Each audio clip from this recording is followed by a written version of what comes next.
Hi, I'm your kid critic Jack Mooney, and welcome to the Jack Mooney Show. In this video, I'm going to be doing a little bit of a summer movie recap on the movies that came out, what my favorite was, what my least favorite was, what I was the most surprised with, and what I was the most disappointed with. Overall, kind of a disappointing year for the summer.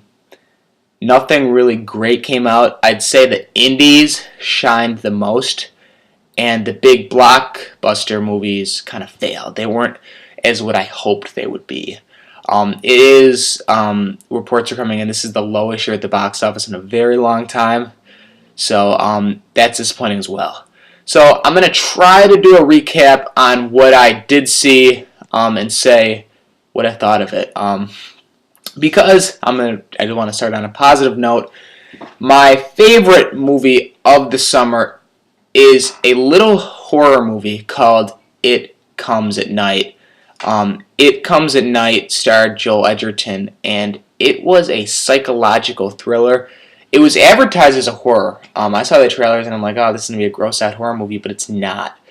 It's more about the psychology between these four people, or five, I don't know how many people it is, but I think it's like 5 or 6 people inside a house where there's some kind of like zombie apocalypse out there. You never really see anything.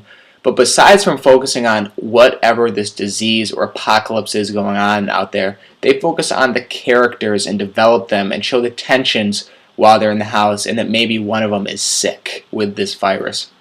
After the film, I was blown away, and I still feel like later on in December when I do my recap on the whole year, this may still be one of my favorites because it is that outstanding and that different for a movie to just be this risky. If you look on Rotten Tomatoes, the audience score is, I think it's in the 40s or 50s, and after I was in the theater, people booed, and I've never really seen that. And I just look at them and I'm like, have you... This movie is so complex and so different from the horror genre that you shouldn't be booing at it and really be praising it, of that it's a horror film that focuses on people rather than monsters. That's how I'm describing it. So it's a must-watch. I think it's on DVD now. Maybe it is. Go try to find it. It's streaming. It's a must-watch. I loved that movie. The movie I was the most surprised with, I'm going to say, is Captain Underpants. That night, I went to go see Transformers, which I hated that. And then after, we're like, oh, let's do a double feature. So we went to go see Captain Underpants.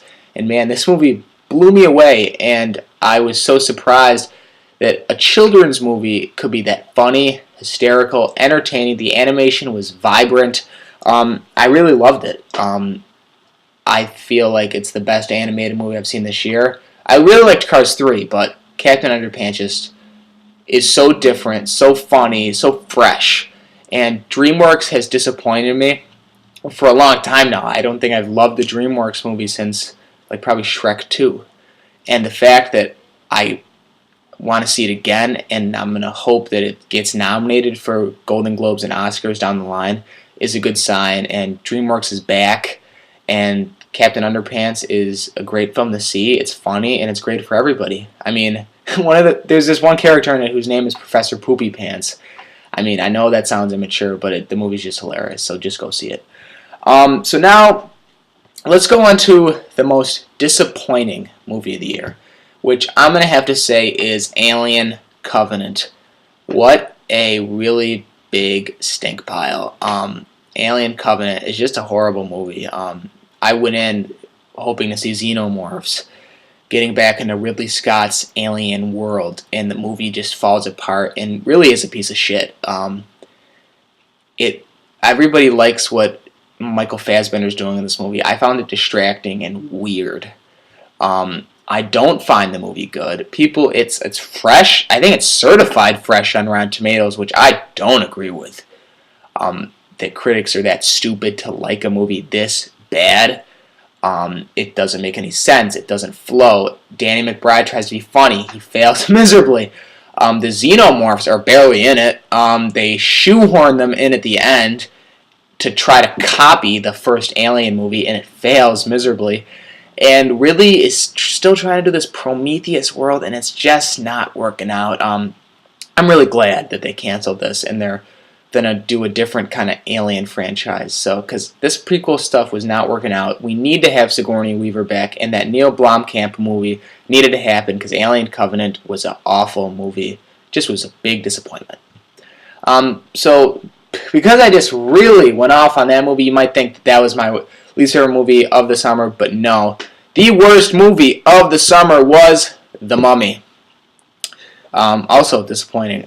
When Tom Cruise is attached to a project, it's pretty exciting. I mean, the Mission Impossible movies are great. So I was hoping that this could be a mix of like a horror movie and Mission Impossible, but it's not. It's just really bad. Pacing's off. It's just really messy. The acting's bad. The story's bad. It's one of those times where I just was not even paying attention, and I just was waiting for it to be over and roll the credits. It's trying to build this dark universe, and it's not really working out. There is this mummy thing that it's not really set up right, so you're not afraid of it at all. And I guess you could say Tom Cruise tries his best and tries to make the movie fun, but it just doesn't work, and it really fails. Tom Cruise needs another hit. I know he's got American Made coming out in September. I hope that's good, but I don't think it will be. Tom Cruise's career is going downhill, and the only thing he has left is Mission Impossible, which that's not really working out right now because he just broke I don't know how many bones, but while filming the next Mission Impossible.